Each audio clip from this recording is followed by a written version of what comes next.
My name is Randi Ludwig. I'm a data scientist at Dell, and I appreciate that this is late in the afternoon on the long conference day, and happy hour is just around the corner. So hopefully this is a little bit entertaining and lighthearted for keep you in the room for just a little bit longer. I'm going to talk about the way we organize data science at Dell and what we've done over the last year to kind of reshape the way that looks and build it out and make us stronger. So boldly go, we're building federated data science at Dell. So when we talk about data science, why is it that we want to do data science in the first place, right? What's the promise that we're bringing by bringing all these data scientists into an organization in the first place? I like to describe data science as bringing the scientific method to solving business problems. And so when you're talking about bringing that kind of methodology in to solve business problems, what exactly are we talking about? So we're talking about being able to use new methodologies for solving problems that you were already attempting to solve in the first place. So you're increasing efficiency, you're reducing cost, you're improving process that already existed. But then you're also trying to do completely new types of things that hadn't been done before and exploring strange new worlds, right? That's part of what we all want to get to and the innovation that data science brings to an organization. So when we talk about data science in an organization, there's a few different ways people can go about it. And we've even heard already today several different examples of ways teams organize their data scientists. One model that Eric from Allstate was talking about just like an hour ago here is having a centralized data science team. So if you're going to bring in all this talent, put them all in one place, turn it on, let it go, engines full speed ahead, right? And so another way that you could try to go about it is every different business unit, go hire your own data scientists. Everybody just like grab one, right? And then let's just see what happens. Or there's another model that's pretty well known at some of the bigger tech companies of having a hub and spoke kind of model where you have a centralized data science team, but then they farm out data scientists to those embedded groups. And so there's kind of a dotted line connection of how the data scientists in those groups are tied back to a centralized organization. There's pros and cons to each of these models, and so let's explore those a little bit. So for the centralized model, you get a lot of bang for your buck right up front. You're already sharing best practices. You know what all data science is going on. So you're avoiding redundancy and doing rework. You have the opportunity to build a strong community of your data scientists, which hopefully also means that you can retain them for a long time because they're happy there. Another downside, though, is the cons of this are when you have a data science team that's completely insulated from the business, sometimes you have a hard time solving the right problem because you're disconnected from the context that you need to be able to actually provide a good solution. And you have sometimes misaligned expectations from the business partners who are requesting your help of what is even actually possible in the first place. And so those are some of the downsides of a centralized model. What about fully embedded? So here you have a data scientist dedicated to a business unit, and they will solve that business unit's problems, and that is first on their list, right? You don't have to wait for prioritization. You're definitely going to solve the pressing problems. You know you're going to make something consumable by the business because you are the business. You're making your own life easier, and so therefore you're going to make something that's actually useful. The downsides to this way of doing things is you can instigate a ton of redundancy across a large organization in this way, where you have multiple different groups solving the same problem with inconsistent tooling and maybe skill sets so that expectations of a data scientist in one group versus expectations of a data scientist in another group are completely, wildly different. And then that brings up a lot of questions about career paths in the organization and stuff like that. And it's also an isolating experience for the data scientists. In particular, if you're the one data scientist on a team of people who are not really necessarily technical, that's a hard place to be in because you're constantly translating what's in your head into business speak. And so it's nice to be in a place where you can just like speak your native language and feel understood and have be able to do and just go and get what done you think needs to get done. So then with a hub and spoke model, again, you have a strong community. Even those people who are farmed out to different teams still are attached to that community, and they have the opportunity to do knowledge sharing. But one of the downsides of doing this is the placements of the data scientists into those embedded units are often transitory. So you go to the trouble to build up this domain knowledge in a person, and they actually understand this business unit, and then you move them on to a new project, and then now they're either in a new context, or you sub somebody else in with that team, or maybe that team has their problem solved, and then a year later they ask for something else. Maybe that person's not even there anymore. So like there's a lot of opportunities for lost knowledge that way. And then also having people working in an organization and reporting to a different organization just has a lot of issues with accountability, because it's hard to then evaluate their work and make sure that everybody's getting what they need out of the situation. So those are some of the pros and cons of the 3 models that everybody is pretty well aware of. But what if we could do something else? What if there were a better way? So we like to call our way at Dell the Federated Model. And what this started with is a large organization with lots of embedded data scientists. As one of those data scientists, I felt isolated and wanted to be able to reach out to other people and have a community around me. And so we built one. And so this federated model has the business be able to get their problem solved at their prioritization by people who understand their problems, but also the data scientists get a chance to relate to one another, talk to each other, and avoid rework. So let me give you a little bit context about how Dell works. Dell is a 150,000 person company. It's very large. They're the services organization, so when you buy a computer, they make it, you buy it, then it gets serviced for its lifetime, right? You have warranties, people do repairs, tech support, all that stuff. So in the services organization, there's 50,000 employees, and there's only about 45 data scientists right now. So that's the ratio of like resources to demand. So we have to be kind of strategic about how we're using our data scientists, and importantly, like really the redundancy part is huge here, because there's so much work to be done and so few people to do it. So as I've kind of shown on this slide here, we had all these data scientists, a mass of people sprinkled 1s, 2s, 3s across the organization in different groups. For a long time, I would say up until 6 months ago, at least 50% of the data scientists in our organization were the first or second data scientist on their team. So doing a ton of communicating, doing a ton of translating. So we wanted to have something more like United Federation of Data Scientists. We don't call it that, although in retrospect, we really should. It's a way better name, but we call it the Data Science Council. So I lead the Data Science Council every week, and how that works is we get together once a week, and I like to describe, we flip back and forth between doing the work and enabling the work. There's a lot of logistical problems that come with having data scientists who are new. This function hasn't existed in the company before, so like figuring out a whole bunch of stuff around how to do it at all, and that impacts everybody and helps us all, versus like actual knowledge sharing about the technical side of things and actually getting our projects going faster, sharing our work, doing all of that stuff. All of this is also embodying a culture where we're trying to collaborate, reward knowledge sharing, and making sure to give credit for all of the different people doing all the different work to incentivize us to collaborate even more. So when we talk about doing the work, what I mean by that is things like we have brainstorming sessions about common problems that often get used in lots of different business applications, or sharing any existing work and putting it in a consolidated location so that we can actually work together for those applications in the future. We also do every couple of weeks project seminars where different groups come in and show their work. And there's lots of opportunities, I think, within large organizations for kind of dog and pony show sort of seminars. And that's not what this is. This is meant to be like, we come into a room, I want to know technical details. How did you do this? Can I translate that to over here? Like really getting into the nitty gritty of like brainstorming together. So then enabling the work, again, comes back to kind of solving those common logistical problems. And the other thing, again, with those embedded data scientists all across the organization, all of them are constantly communicating with their teammates, their managers. What is data science even? How does it work? What should you expect when you start a data science project? Oh, it's not a linear process. It iterates. You know, all of that stuff that everybody has to say over and over again.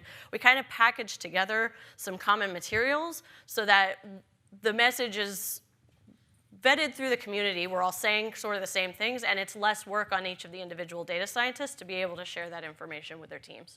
So then what have we done in these areas? For the technical stuff, we've gotten together and kind of solved some common NLP problems. Lots of us deal with different data sets that are free text of some kind, and so we have a lot of common processes for dealing with that data. We are now on a common compute platform across the services organization. We have licenses for all of our data scientists across services, and we're all on Domino. So that way we can share our code and collaborate more effectively. We have set up Slack. We didn't have it before. And so now we have the opportunity to kind of like have troubleshooting, just free range. Oh, I have this thing, can somebody help me? That didn't really exist prior. We also have GitHub, which enables us to share code between different systems, which we deal with a whole lot. Dell is very, again, because it's not centralized, every team has their own infrastructure. There's all kinds of different data sets and networks that everything is on, and so having GitHub as a kind of intermediary for Domino, having those two together really helps. Then coming back to some of the organizational problems, and we as data scientists go to conferences, like several of us are here, we'll be able to come back into the Data Science Council and share talks that we thought were really great or any resources that we acquired at the conference, so that becomes common resources for the whole pool of people. So organizationally, some of the things that we've gone after are we now have a standardized job description for data scientists and services, which did not exist before. Whenever a team is trying to hire their first data scientist, they now have literally anybody to approach and ask about how to do that. Because before, most teams didn't even know square one who to even talk to about like what to ask for, what should be in the job description. For interviews, again, if you're trying to hire your first data scientist on a team of non-technical or semi-technical people, how do you do the technical part of the interview process, right? You need some actual technical experts as part of that process to help vet these people so that when they come into the community, they contribute in a way that everybody benefits from. And so we've started doing a lot of interview support for people hiring their first data scientist, just for the technical piece of it, but then the business and culture fit piece is done by the team that data scientist will participate in. Again, we have built up a community for the data scientists that are already here. A lot of onboarding tools and data and documentation to help people get in and get started that didn't exist even a year ago. And we are constantly striving to share best practices with each other and help each other level up our implementation of the projects that we have. For the projects that we have, we've finally started trying to actually figure out what projects we have, right? So part of the prompt for this is I personally was approached by no fewer than 4 completely different business units asked to work on the exact same problem. And I was like, has this up? Can't do this. It's ridiculous. We have to know what's going on. Or we've had other people on our team be approached to work on a problem. They spend 6 to 8 weeks on it. Oh, so-and-so did that. It's been running for 5 years. No one knew it existed, right? So those sorts of things need to stop, and that's one of the things that we've been going after is trying to reduce that redundancy across the organization. Or if that thing already exists 5 years ago, but we want to build it and make it better, at least now we know who to talk to and to actually pull in that expertise and learn from it. And then we've also started working on professional development. So there's a big push to be able to provide professional development internally for the data scientists, but also, again, the communicating with business partners who are getting started on data science projects for the first time, sometimes project managers or managers who want to bring in data scientists to help consult on some of the things they're thinking about doing, but then also for actual aspiring data scientists within the Dell community that already exists. It's a really rich pool of domain knowledge and resources of people who really understand the problems and the data that we already have, and it makes a lot of sense to work on upskilling them and getting them, if they're interested, to be able to transfer into kind of data science career paths. And so providing some of those resources is what we do as a community.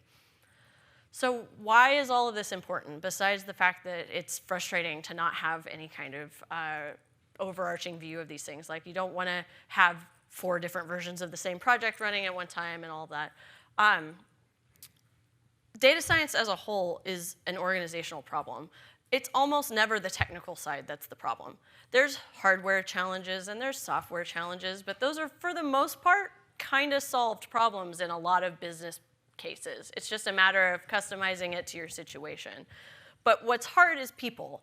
And this is another thing that I really took away from Eric's talk just an hour ago about Allstate, is like the figuring out how to get people to buy in and understand and act on the data science that you do is a big part of the job of a data science team. And so you need to be in an organization that rewards collaboration. You want to be prioritizing effective communication among all of the different people across the organization, and then you want to be giving feedback in a way that everybody can learn together and is not defensive, but is constructive. One of the things that Dell is very good at is having silos. And so part of the point of all this collaboration is that we're breaking down all these silos. And one of the ways that we're trying to do that is very serious, very professional trophy here that you can see. That's totally not a repurposed 3rd grade T-ball trophy, but definitely very important and serious data science collaborator of the fortnight that we pass off every fortnight. So every 2 weeks. And so the point of that is that whichever data scientist has the trophy picks someone who's been collaborating with them over the past month or so and gives the trophy off. And it's specifically about data scientists who are not on the same team together. So to kind of recognize and reward the fact that we're reaching across teams and actually providing resources that help each other. All of this is about creating opportunities for us to even come together at all. Before, we didn't even necessarily know that each other existed. We're still finding, even just last week, we added 2 data scientists to the Data Science Council who have been at Dell for 2 years in the services organization that none of us knew about. So we're getting together at all. This allows us to build a community. And the big, big important thing about building a community is that in an organization as large as Dell, you need to improve communication. Like, it's just one of the fights you're always going to have. And so anything you can do to improve communication is really, really hugely helpful. So I talked about Data Science Council a little bit before, and people ask me, like, well, how do you get it to work? Like, what do you need to actually be able to implement that in an organization?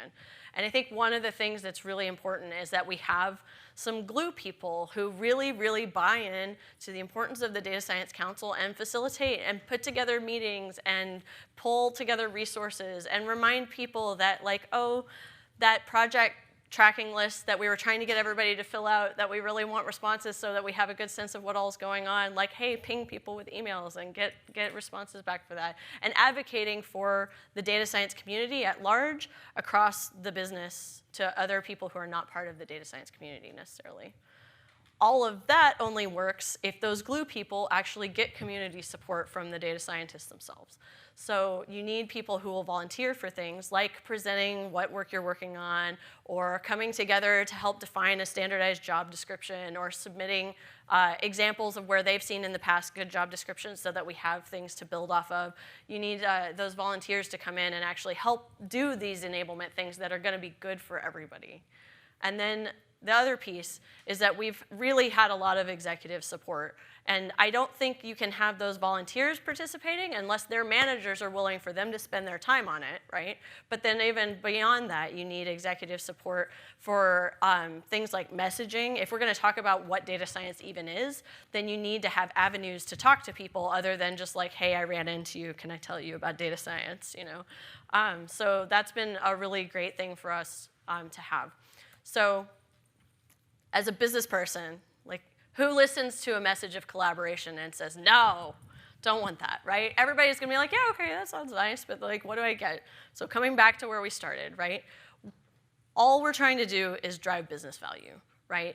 if you have all these data scientists sprinkled across an organization, how do you get them to work together effectively so that the business gets the most bang for its buck?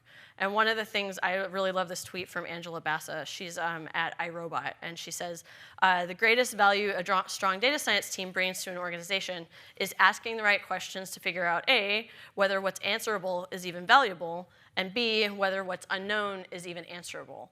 And the more that we talk to each other and work together, the more that we can communicate those things back to the business. In particular, B, telling the business that something that they want to know is unanswerable is something that's a lot easier as part of a group and a team of people who all come together and you kind of brainstorm and you know, for lack of a better term, peer review it, and then you're like, okay, given the data, that's not going to be doable.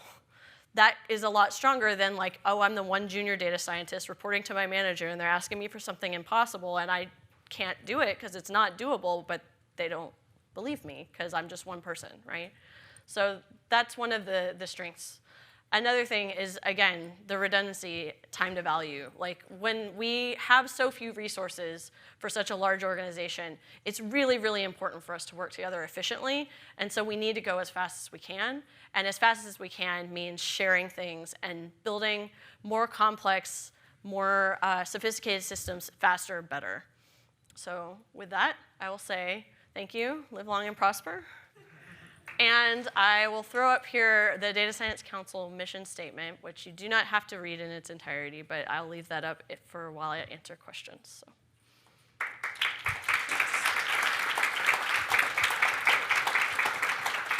Yeah, I see a question there. First of all, I would protest the non-inclusion of any deep space languages. It's always under I went to the trouble to look for every single series. Did I? It's because I found Worf ones that were from both, and I ended up with a TNG Worf one. I promise I thought about it. I promise. Yeah. Oh, okay, you have an actual. Okay. Are you familiar with Spotify's team organization model, the squad, tribe, guild model? I've seen stuff. Yeah. Right, it is. Yeah, it is very similar to the concept of a guild. I think. I guess the thing that's different about this to me is that none of the rest of our organization operates this way. This is uniquely data science. And so it's kind of, I guess one of the other pieces of it for me is that it's harder to take a group of data scientists and get them to like really come to deep understandings with their business partners. But you can spread apart data scientists and they're going to want to talk to each other. And so like in terms of like which direction you go with that building a community, I think it's easier to facilitate that communication with the embedded data science. But you're right, it is similar, yeah. And we're actually seeing this in some companies, some of our clients, where they might not run squads and tribes, but they do guilds. Yeah. Same reason. Yep. So, how did you initially elect who was on the council? If it was some sort of Oh, yeah. part B of that would be, do you include like data engineers, the ML side, consultants? Sure. That group as well? So how did we elect the Data Science Council? The answer is we didn't. Everyone is on the Data Science Council who wants to be.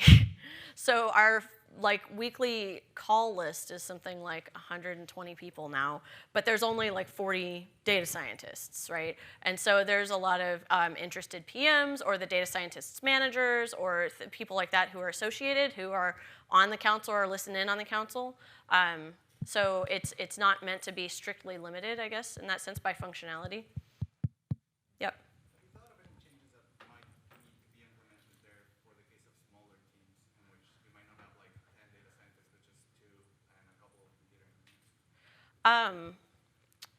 I haven't really, because I feel like, so I guess one of the things I will say is that not all data scientists are extroverts.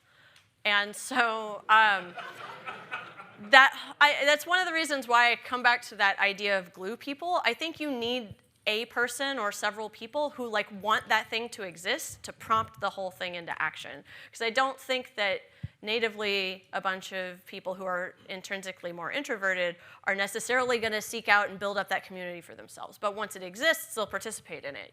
And so I guess that's the only thing I can think of in terms of like for smaller teams. Yeah. Yeah. I should. How would you measure the efficacy of I think that's really, so how would we measure whether this is worthwhile? I think one of the, so again, we're only a year in on this, and our data science community has grown, it's tripled in that year. So one of the things that I can specifically say is I can point to a number of times where people didn't have to start from scratch where they would have absent this. And so I can't necessarily put a dollar amount to that, but I can also say in previous projects where we had to do it from scratch, this is how long it took. And so hopefully, you can translate that they're shaving that amount of time off of the process. So, yeah, or I'm going to jump over here because yeah.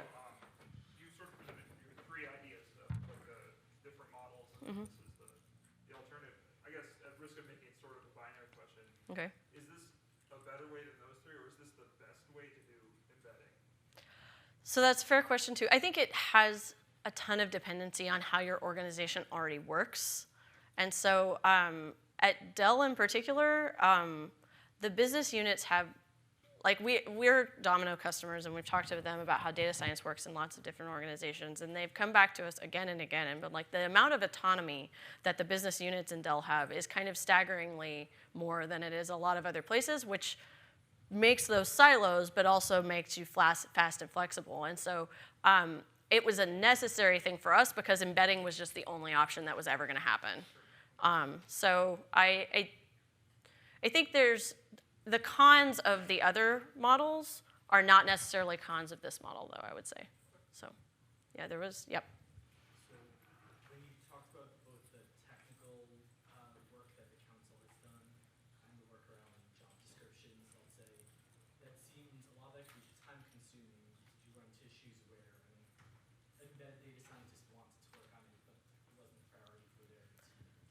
Yeah, I mean, I definitely think that there's people who would want to be able to contribute if they had more time. But then I think that's one of the things that we're starting to push more toward is now that we kind of have a grassroots organization of the data scientists, we need to kind of tackle the managers of those data scientists and get them to understand why all these things are important and why it's important for them to not just prioritize that their people have time, but even include in the evaluation of how does a data scientist's job performance look, like how are they collaborating with other teams, what are they doing for the community, stuff like that.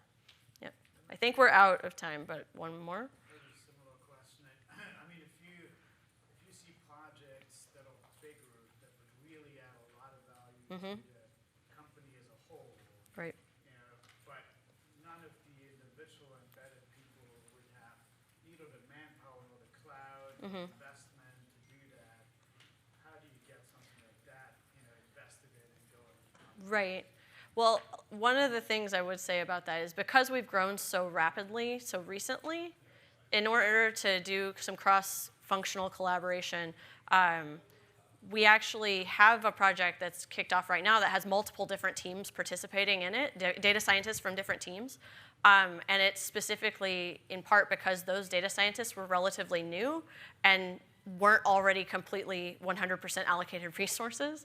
I don't know, in the absence of that, how you pull people off of projects seamlessly. But yeah, I will say that if you continue a stream of hiring, that facilitates that. Yeah, I think we're out of time. I'm happy to talk after. Thank you all.